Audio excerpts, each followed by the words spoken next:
En mi humilde opinión, la única reacción bioquímica más importante, especialmente para nosotros, es la respiración celular.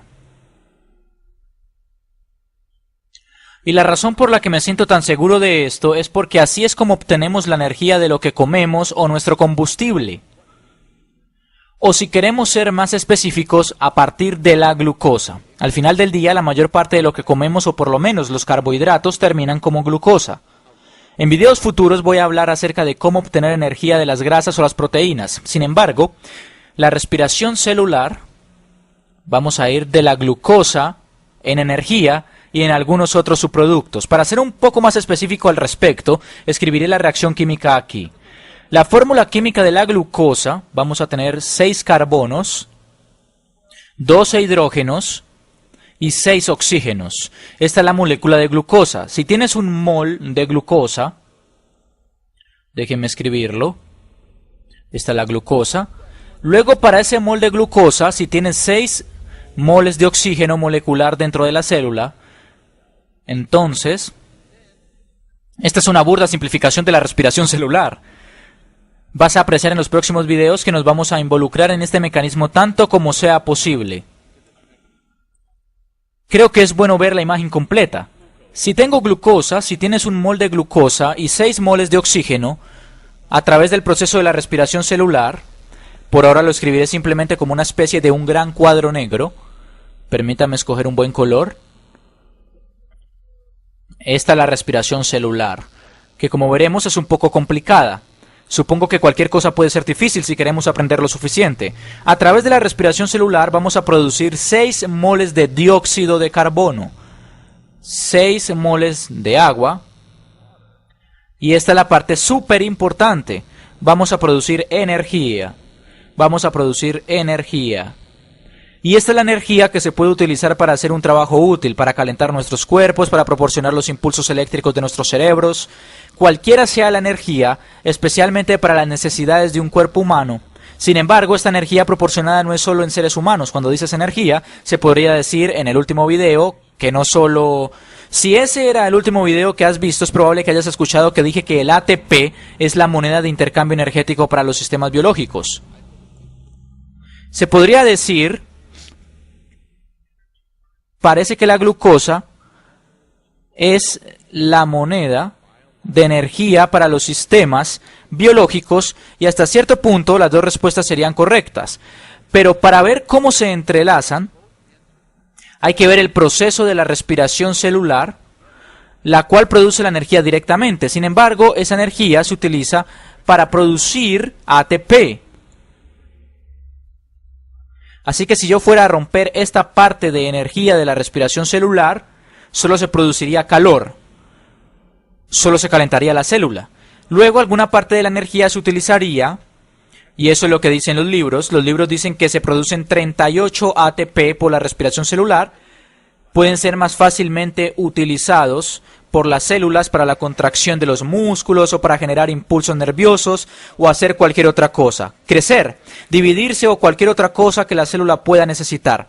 En realidad lo que se dice de la respiración celular, producir energía, no es tan cierto. Realmente el proceso de tomar la glucosa y producir moléculas de ATP, produciendo calor como un subproducto. Probablemente sea bueno tener ese calor alrededor. Tenemos que estar razonablemente calientes para que nuestras células puedan funcionar correctamente. Así que el punto es ir de glucosa a partir de un mol de glucosa. Los libros dicen 38 moléculas de ATP y la realidad es que en circunstancias ideales producirán 38 moléculas de ATP. Estaba leyendo un poco antes de hacer este video y realmente dependiendo de la eficiencia de la célula, cuando realiza la respiración celular probablemente será más o menos de 29 a 30 moléculas de ATP, aunque hay una enorme variación aquí. La gente sigue estudiando esta idea. Sin embargo, todo esto es lo que la respiración celular es. En los próximos videos vamos a dividirlo en sus componentes. Ahora se los voy a presentar, solo para que se den cuenta de qué se trata y de las partes de la respiración celular. La primera etapa se llama glucólisis, que literalmente significa romper la glucosa. Solo para que sepas esta parte, glico de glucosa y lisis, que significa romper. Cuando vimos hidrólisis, consistía en utilizar agua para romper una molécula. Glucólisis significa que vamos a romper la glucosa. Y en el caso de que se preocupen por cosas como el origen de las palabras, el término glucosa proviene del griego gluk, que significa dulce. La glucosa realmente es dulce. Entonces, para todos los azúcares se pone osa al final, que solo significa azúcar. Podrías pensar que es redundante decir azúcar dulce, y se debe a que hay algunos azúcares que no son dulces. Por ejemplo, la lactosa. La leche quizás sea un poco dulce. Cuando se digiere la lactosa, después se convierte en azúcar dulce, pero no tiene sabor dulce como la glucosa, la fructosa o la sacarosa. De todos modos, eso es aparte. El primer paso de la respiración celular es la glucólisis. La ruptura de la glucosa lo que hace es romper glucosa de una molécula de 6 carbonos. Literalmente, la toma de una molécula de 6 carbonos, déjeme dibujarlo así, una molécula de 6 carbonos que se ve así, realmente este es un ciclo. Voy a enseñarte cómo se ve una molécula de glucosa realmente.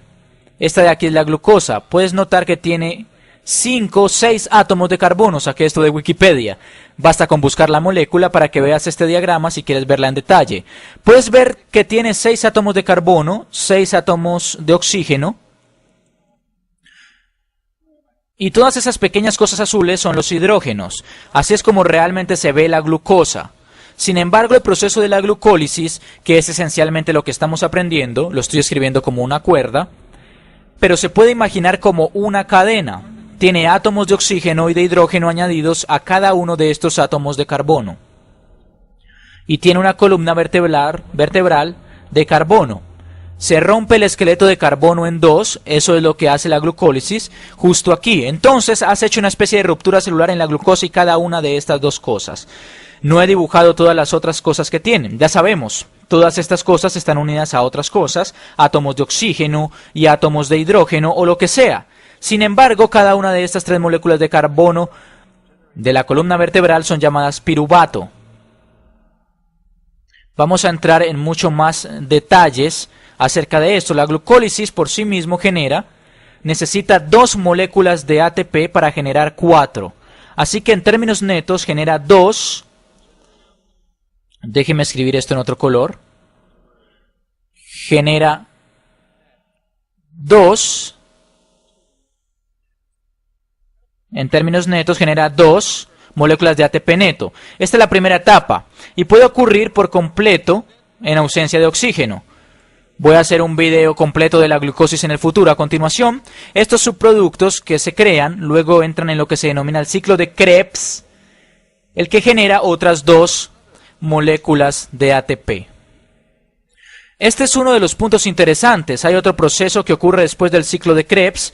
Estamos en una célula y todo está relacionado con todo. Todo el tiempo. Es normal que se vea después de la glucólisis y el ciclo de Krebs. Esto requiere oxígeno. Así que permítame ser claro. Glucólisis, este primer paso, no requiere oxígeno. No necesita oxígeno. Puede ocurrir con o sin oxígeno. El oxígeno no es necesario. Por lo tanto, se podría llamar un proceso anaeróbico. Proceso anaeróbico. Esta es la parte anaeróbica de la respiración. Permítame escribir eso también. Anaeróbico. Tal vez escriba aquí abajo glucólisis, ya que no necesita oxígeno, se puede decir que es un proceso anaeróbico. Podrías estar familiarizado con la idea del ejercicio aeróbico. La idea del ejercicio aeróbico es respirar más fuerte porque se necesita una gran cantidad de oxígeno para hacer este tipo de ejercicio. Por lo tanto, anaeróbico significa que no necesitan oxígeno. Aeróbico significa que necesita oxígeno. Anaeróbico significa lo contrario, no necesitas oxígeno. Por lo tanto, la glucólisis anaeróbica produce 2 ATP netos. Después del ciclo de Krebs, hay un poco más de organización en juego. Lo detallaremos en el futuro, pero si nos movemos al ciclo de Krebs, que es aeróbico, se requiere de oxígeno para que funcione, para producir 2 moléculas de ATP.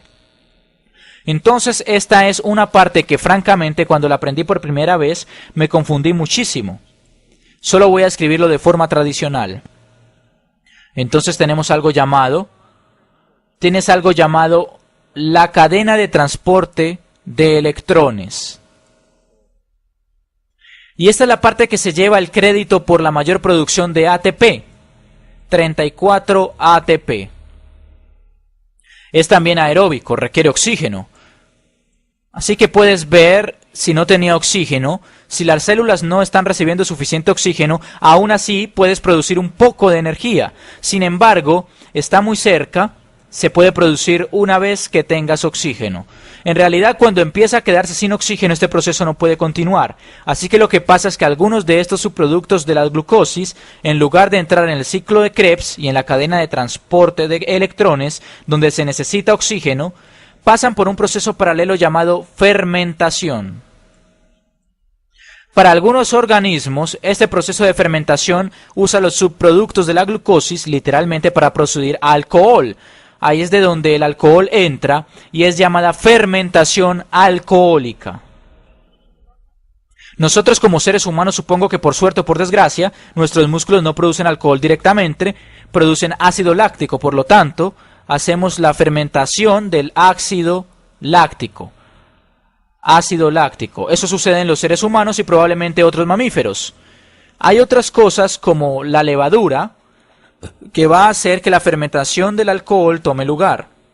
Esto sucede cuando no tienes oxígeno. De hecho, es este ácido láctico que hace que si yo fuese a correr una maratón y no soy capaz de tomar suficiente oxígeno, hace que mis músculos empiecen a doler, debido a que el ácido láctico comienza a acumularse en ellos. Pero es solo una cosa aparte. Si tenemos oxígeno, que puede moverse al ciclo de Krebs y obtener 2 moléculas de ATP, y luego pasar a la cadena de transporte de electrones y producir 34 ATP, que es en realidad la mayor parte de lo que ocurre en la respiración. Ahora lo he dicho como un punto aparte, pero en cierto punto no es justo, porque si bien estos tipos están operando, también son productores de estas otras moléculas. No son productores de ATP, lo que están haciendo es tomando, y sé que esto es complicado, pero creo que en el transcurso de los próximos videos vamos a tener una intuición de que en estas dos partes de la reacción, la glucosis y el ciclo de Krebs, estamos constantemente tomando NAD, lo voy a escribir como NAD+. Estamos añadiendo átomos de hidrógeno para formar NADH y estas realmente pasan por una molécula de glucosa. Esto le ocurre a 10 moléculas de NAD, o mejor dicho 10 NAD+, que se convierten en moléculas de NADH. Estas son las que realmente impulsan la cadena de transporte de electrones. Voy a hablar mucho más sobre esto, el cómo sucede, el por qué es la energía derivada y cómo es esta una reacción oxidativa y todo lo demás.